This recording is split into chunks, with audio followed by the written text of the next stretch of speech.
Welcome to Diabetes Day by Day, the American Diabetes Association's official podcast. Once again, winter is here. It is a time of cooler, cold weather, and it's the time for the holidays. Across cultures, the winter solstice, the day with the longest night, is honored, and it's honored with a holiday that usually includes introspection, prayer, family, and food. And these are activities that can be uplifting or difficult, depending upon each of our personal circumstances. We miss people who are no longer celebrating the holiday with us, and we're often surrounded by food, which can be a particular challenge when you have diabetes. Today, we're going to get into this with the best of wishes for this holiday season for our listeners, and we're going to discuss strategies for overcoming the challenges that we all encounter. I'm Dr. Neil Skolnik, professor of family and community medicine in the Sidney Kimmel Medical College of Thomas Jefferson University, and joining me is my co-host. Thanks, Neil. I'm Dr. Sarah Wettergreen, an assistant professor at the University of Colorado Skaggs School of Pharmacy and an ambulatory care clinical pharmacist. We have two guests joining us for today's episodes. The first is Jordan Burkey, who is a 55-year-old teacher, and he has been living with type 2 diabetes for over a decade. Welcome, Jordan. Hello, thanks for having me. Also joining us is Aaron Sutton, who is a licensed social worker and the chief wellness officer at Jefferson Health, Abington. Aaron, welcome. Thank you, Neil, and happy holidays. I'd like to start by talking about a few of the key challenges that we see people face during the winter season, and some of these are particularly challenging for people living with diabetes. During this time of year, the weather's colder in many parts of the United States, making it more difficult to exercise outside. Motivation is just sometimes harder to find as it's dark out earlier. Maybe our sleeping patterns are off a little bit. And while the holiday season is a wonderful time for celebration, it's also sometimes a challenging time for planning. We'll dive into each of these a bit more, but let's start off with physical activity. Jordan, what challenges do you experience in the winter, and are there any strategies that you've used to help keep you moving as it gets cold? Well, actually, wintertime is one of our favorite times to be active. We go for walks in the falling leaves in the fall and in the snow. I don't know, it's easier for us to layer up and prepare for the cold, and easier to temperature control, when you can take a scarf off, or you can, whatever, to cool off when you're walking. In the winter, in the summertime, we're sitting inside, and it's hot and we don't feel like moving. In the winter, even when we're inside, we're mindful of, hey, I've been sitting here with my hot cocoa by the fire, and let me get up and get some movement in. But I don't know. We like the winter. It's great for getting around. Jordan, you remind me of something that I keep learning and relearning. So I asked the question expecting one response, and we're all different, right? Yeah. No, it's so important, and challenges occur for different of us at different times. It can be hot, it can be hard, as you said, to be out there in the hot, and for you, it is easier in the winter. For others, it's a harder time of year because they might not like the slush and the snow and the cold, and everyone's different. Sarah, your thoughts? You're exactly right. I feel like here in Colorado, it's already gotten snowy. And for me and others that I've talked to, some people have challenges with getting out and getting active in the snow. And some people love it. Like if you are a snowshoer, what a great time for you. So exactly right, Jordan, that everyone's finding their own way. I personally tend to struggle a little bit in the cold, so I have a hard time keeping that momentum, but I find things like making an exercise calendar and having something to stick to. That's a plan that I've already made in advance. Makes it a little bit easier to be more accountable, but it sounds like for many people that probably isn't as much of a challenge. One of the things that I often talk about with my patients and try to be aware of myself is having a plan, but also a backup plan. So here in Philadelphia, some of the days are beautiful. And then overnight, here, the weather dropped about 30 degrees in the last 3 days. So walking outside was just a great idea if you like 40 to 50 degree weather a few days ago, but now that it's been in the 20s, for a lot of people that plan drops off. And the idea of anticipating where your challenges are and making a plan for it. So if you always plan to walk outside and then it's raining cats and dogs, that plan might not work. So always have a backup plan. Aaron, are there any strategies that you suggest for people? And Neil, I think that notion about planning is so important. And what I've seen, especially in the last month or so, is that since the time has changed, and we've noticed in the last couple of years that the time is changing now in the first week of November, right? Before it used to be in October. So when it changes drastically, we almost feel like it's such a sudden shift, right? We're losing much more time than before. And what I've noticed is that people who have some accountability with somebody else, right? I love that, somebody else is going to be with me on this journey. And there's so many great apps now that people use, apps like Peloton, that you can actually have friends join with and say, hey, at this time, we're going to go for a walk outside. You can join your friends. We can actually do like a Peloton bike ride. You can use the app. You can do all types of exercise routines and have somebody else that helps hold you accountable. So even when that best laid plan fails, you'll have somebody else to say, hey, I know that we didn't really anticipate what this weather is going to be like. I wonder if we can try this instead. Usually that will help us out. What a great suggestion, being accountable. Another thing I want to remind people who have diabetes about is protecting your feet when you move outside and it's cold weather. We always recommend inspecting feet every day. This time of year it becomes even more important.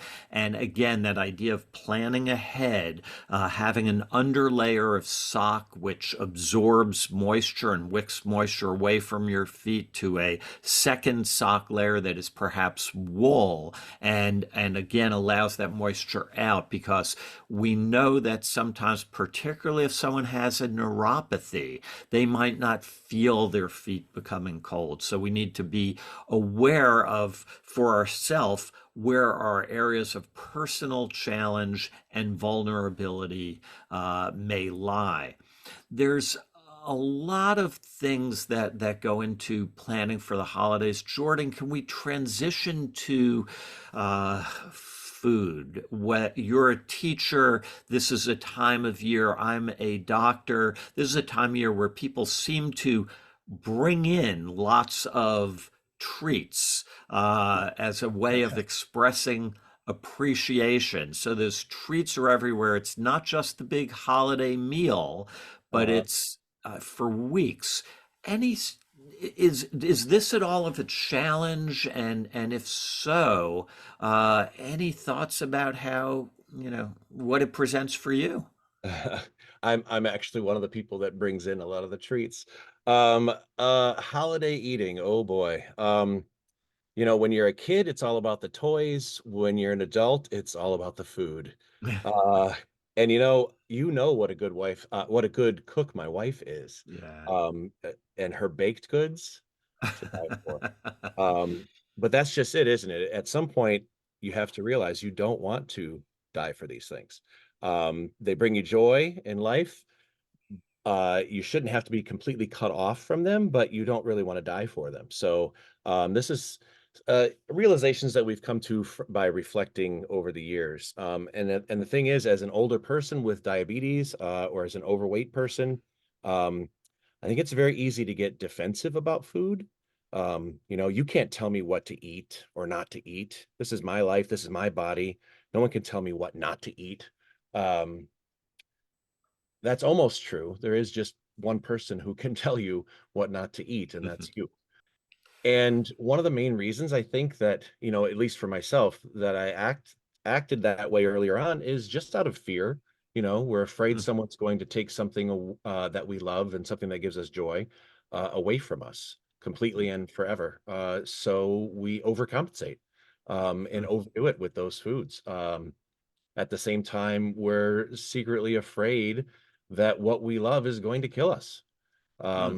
So we put up this front of denial and just, indulge. And so what my wife and I realized in our later years is that we can't handle depriving ourselves completely, but we can handle moderation. And so a taste or a small portion gives us joy without the guilt of overdoing it. Wow. And Thanksgiving dinner, oh my gosh, that's our favorite meal of the year. Turkey, mashed potatoes, gravy, stuffing, pumpkin pie. Oh my gosh. We had a 25-pound turkey this year for the two of us. But we find so much of the joy is in the preparation, the smells, the lead up. And what we've found to make it sustainable is that we make up full plates of the meal, and we take it to elderly neighbors on the block who don't have family, to celebrate with. And my wife just gets all of this praise for her cooking, and that just fills her up. And the same thing with the snacks. She bakes holiday cookies, and she makes her fudge and everything. And for a long time, we, overdid it, and we ate all of that ourselves. And now we've found fulfillment in, let's make up those big batches, and okay, where's this one going? This one's going to work. Okay, where's this one going? And so we take them and give them to other people, and we get to enjoy them. We don't, deprive ourselves completely of them, but we share mostly. Jordan, that is one of the most beautiful things I think I've ever heard, and what a fantastic suggestion for others. Aaron, any thoughts that you have in terms of how to approach the challenges that food presents for people? And Neil, I think you're right. Jordan said that so well, in the fact that him and his wife get so much joy from cooking and being with each other, in that act of doing so and preparing and giving to others. And that really is what this holiday is about, right? It's about being with families, and it's about giving back to others. One thing I always tell folks during this time is to be kind to yourself, right? We oftentimes are so kind to others, and the words that we have in our own head are probably the most critical. And what I try to help people look at is saying I don't versus I can't, right? Because those are two such powerful statements, right? When we say I can't have something, that almost implies that we really want it, but we can't, right? There's a push and pull there. When we actually choose to say, I don't want this, then we're choosing our values over what we're really desiring, right? And I think Jordan said it best, right? He is choosing to live. He's choosing to live a life with his wife in which they share, and that he is going to enjoy a Thanksgiving meal. That's great. That's one day out of 365 days, right? If we add Christmas, that's 2 out of 365. We're not going to let those 2 days destroy our whole year. We're going to choose most of the time to say, I do not eat this because it is not in line with the values that I have in taking care of myself and the life that I want to live. So, be kind to yourself, choose that. And also recognize that when people give us things, it is a true act of kindness. And it is okay to not partake in that, right? When somebody says, I don't eat that, we shouldn't ask any more questions. We should respect and honor what they're saying, because we don't know the path that they're on, just as they don't know the path that we're on as well. Beautiful. You're exactly So right, helpful. Aaron. I feel like those comments sometimes too are what the biggest fear of is. You might have that internal fortitude yourself to say, this is not something that I want. But sometimes the peer pressure at an event, and you don't want others to be thinking about your eating, they may not be thinking about our eating as much as we think that they are, but sometimes there are comments that are made that don't land quite right. Aaron, what would you suggest in how to handle those comments if they do come up? I think, and Sarah, I was going to respond to that because when you say I can't have something, usually a follow-up question to that is, oh, why can't you? Are you allergic to chocolate? Or, and that prompts that second question. Whereas if I say, I don't eat this, and you can say, oh, is everything okay? Yes, I am doing better at engaging in what I'm trying to do right now. And that's simply it, right? We don't have to give an answer because I think that people want to give an answer to something that really doesn't need an answer. And there's nothing rude in that. You're exactly right. Yeah, I feel like the reframe of the question, hopefully in the comment, even rephrases how often you'll get that question back. I think that's such an important way to start. And then if those do come up, just you don't need to say a whole lot. I think one that I've seen some news articles about too this year is if you're taking certain medications for diabetes that might decrease your appetite. And these have been very big in the media, that there might be some comments about, well, are you not eating less because of this? And, nobody really needs to know all of that. So you're exactly right. I think just staying to your own level of comfort and what you want to share is important. Another thing I wanted to talk about in reviewing the suggestions from the American Diabetes Association on their website, there was an article with 7 tips for staying on track with diabetes during the holidays. A couple of these were to plan out your plate. So similar to Jordan's thought of not depriving yourself of these foods that you love and enjoy, but working them in. Can you still fill half your plate with about non-starchy vegetables and then add in these other elements that we love to eat and enjoy? You can also practice mindful eating. So I think for me, going to holiday events often starts in the kitchen, and there's appetizers and snacks. And these may not actually be the foods that I'm most excited to eat. They're just there and you're socializing and sometimes mindlessly eating them. Having some mindful eating practices, I think, can help shift where you're actually eating the foods that you most value and enjoy in that time. So if I'm going to have a higher caloric density meal, I'm not going to spend all of those calories on cheese. I'm going to save it for the potatoes later. And so having that mindset, I think, can be important as well. Other tips, I'd love to hear from Neil, what you share with people. Yeah, another thing that I recommend to people and do all the time myself, because having food in our work environment is something where we have a lot more control over than we often think. So I make sure that food that's brought in isn't in line of sight from where I am, because I know I can't resist if I'm sitting somewhere and there's cake or chocolate pretzels or whatever right in front of me, 3 feet away. I'm good at not eating it for the first 20 minutes. But at some point, it becomes that urge becomes overwhelming. On the other hand, if I just move it to another part of the room where I'm not seeing it, I know it's there, but it's not providing that continued prompting. And we talked in the beginning about this is a time of introspection. I think introspection is helpful. Know what your own triggers are, know what your own prompts are, and then try to make it easy for yourself by decreasing those triggers in your environment. And there often are a lot more ways we can construct our environment than we realize when we don't think about it. Aaron, any thoughts you have in this area? And that's such a great point, Neil. And I think, you're talking about all the real value behind this holiday. We use food as an external stimulus around us, right? So it is there, but it's not the true meaning of why we're there, right? I mean, the true meaning of why we're there is to celebrate this time with others, right? And we use food, as an object that is there, but that's not the main point, right? And I think that having that plan, right, not starving yourself before a big meal, right? I think people say, oh, it's Thanksgiving, I'm not going to eat all day until then. And that just really backfires, right? And, going into an office setting, knowing there's going to be food there, continue what you normally do for breakfast, right? Go in.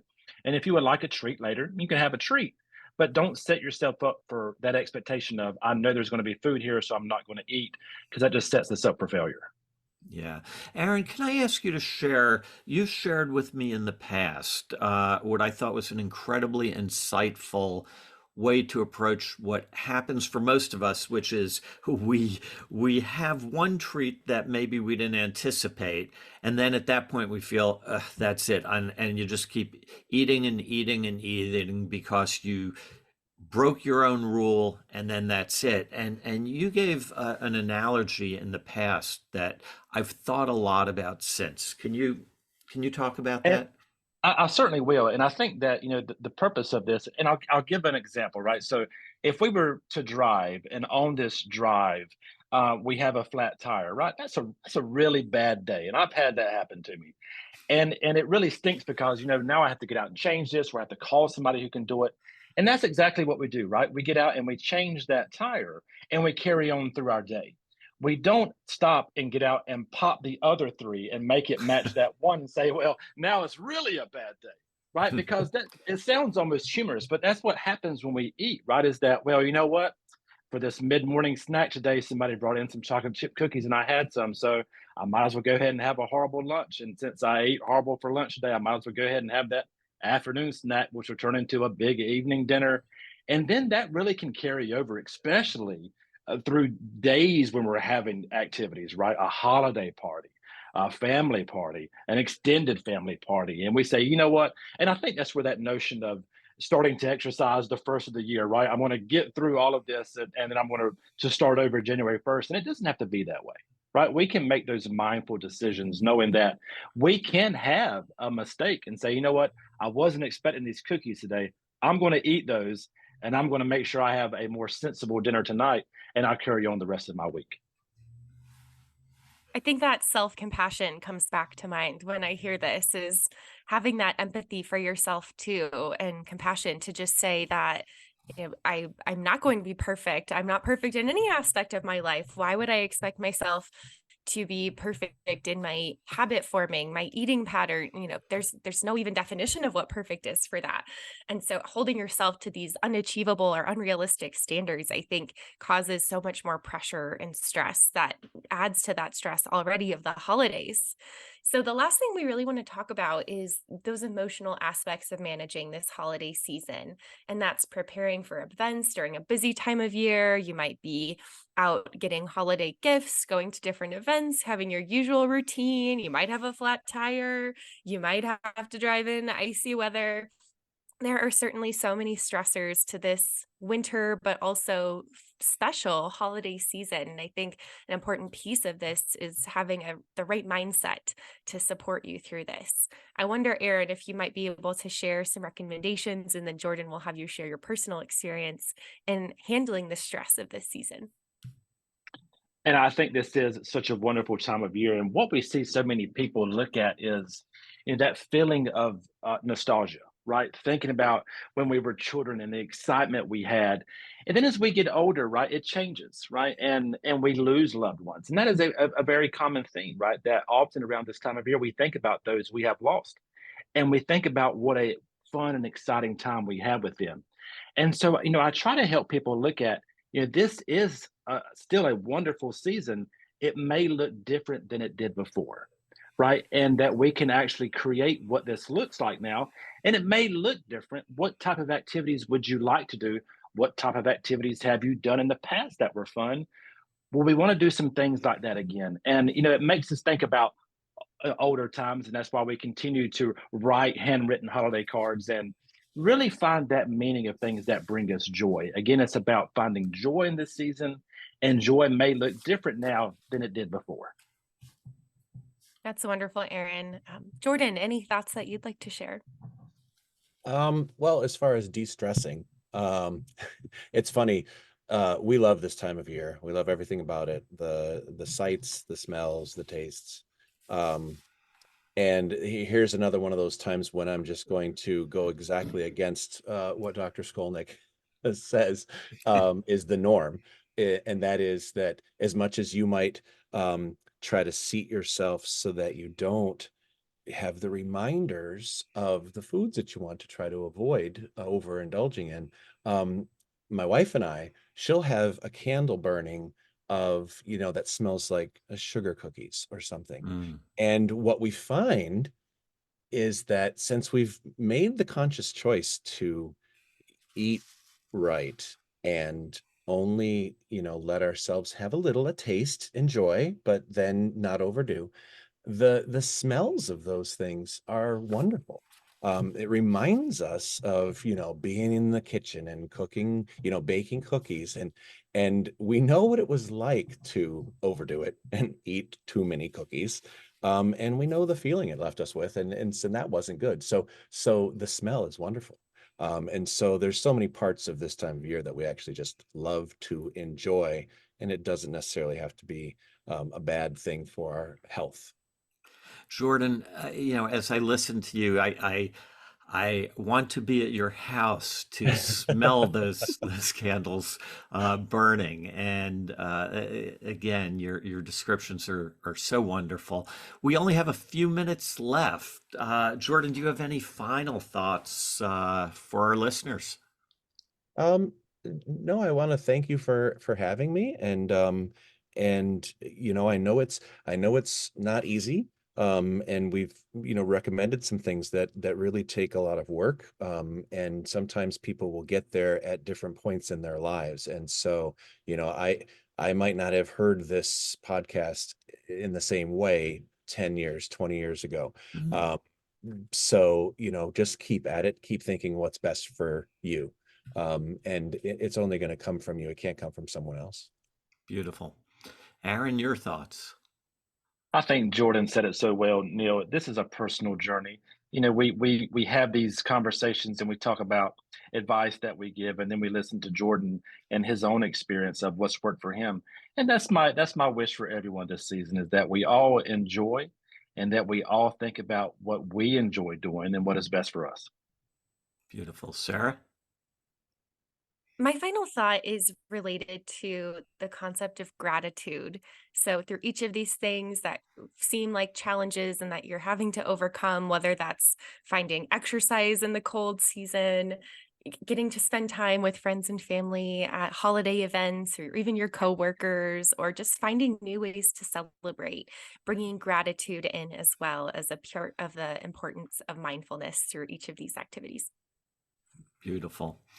Well, as we bring our program to a close, I can tell you I've learned a lot. And as I'm thinking about specific things that I've learned in our short discussion, it's about Jordan doing for others. What a beautiful description you gave of that, and individualizing both our plans, what we suggest to others, as well as figuring out what we need to do for ourselves. Aaron, I think your point about choosing, not that we can't, but what we choose to do is so critical. Planning ahead, honoring the choices of others, and I think what we've all talked about, which is finding the joy in the season, because that's what keeps us going.